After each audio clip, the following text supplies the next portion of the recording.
Ramling trust देवस्थानचे संस्थापक अध्यक्ष स्वर्गीय रसिक भाऊ धारीवाल यांच्या आशीर्वादाने अध्यक्ष श्री प्रकाश शेठ धारीवाल यांच्या मार्गदर्शनाखाली रामलिंग तालुका शिरूर येथील रामलिंग देवस्थानच्या वतीने महाशिवरात्री उत्सवास सुरुवात झाली आहे।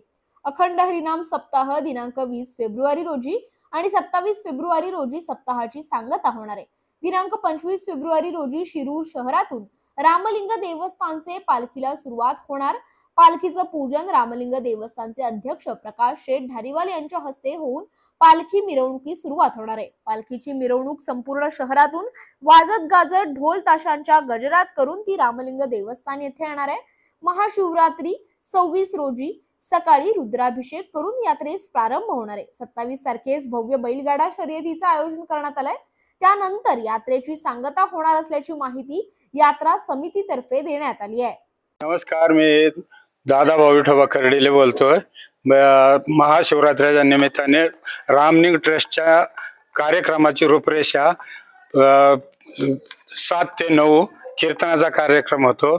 9 ते 11 1 वाजेपर्यंत जागरच का होतो। नंतर पहाटे 4 ते 6 पर्यंत काकडा होतो। 20-5-20-2-25 चे 27-5-2-25 पर्यंत हा कार्यक्रम चालणार आहे। संतोष महाराज कवठाळ्यांचे 27 तारखेला काल्याचे कीर्तन होणार। त्यानंतर ह्या कार्यक्रमाची सांगता होणार।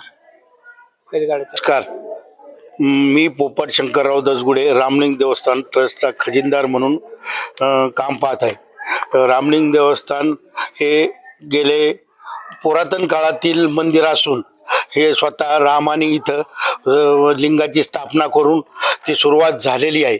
त्याच्यामुळे हे ह्या काही वर्ष सुरुवातीला मंदिर साधं होतं। नंतर आमचे शिरूरचे मोठे उद्योगपती माननीय रसिकभाऊ धारीवाल आणि त्यांच्या पंचक्रोशीतील व शिरूर शहरातील काही ज्येष्ठ लोकांनी एकत्र येऊन रामलिंग देवस्थानचा जीर्णोद्धार करण्याचे ठरवले। त्यानंतर रामलिंग देवस्थान ट्रस्टी बनवण्यात आले आणि त्या ट्रस्टीने सर्व रामलिंग देवस्थानचा जीर्णोद्धार करण्याचे ठरवले आणि भव्य काम केलेले आहे। आणि रामलिंग देवस्थान त्यामुळे रामलिंग महाशिवरात्र ही 1974 पासून आज अखेर चालू आहे। सालाबाद प्रमाणे ह्या वर्षी महाशिवरात्र 20-2 पासून ते 27-2 पर्यंत हरिनाम सप्ताह चालणार आहे आणि खरी सुरुवात ही 26-2 च्या दिवशी 26-2-2025 रोजी शिरूर शहरातून भव्य पालखी मिरवणूक होऊन त्यामध्ये मोठमोठे बँड, झांज पथक, दिंड्या आणि शाळकरी मुलांचा सहभाग असतो। ती पालखी शिरूरमधून 26ला 2 वाजता निघून 26ला रात्री रामलिंग मंदिरामध्ये 3 वाजेपर्यंत पोहोचते आणि इथं नंतर महारुद्राभिषेक होऊन यात्रेला सुरुवात होत असते आणि गेली 12 वाजता 26लाच 12 वाजता लोक दर्शनाला लागतात। पूर्ण दिवस लाईन असते आणि मंदिराची पूर्ण व्यवस्था हे रामलिंग देवस्थान ट्रस्ट आणि ग्रामपंचायत त्या सहकार्याने आम्ही करत असतो।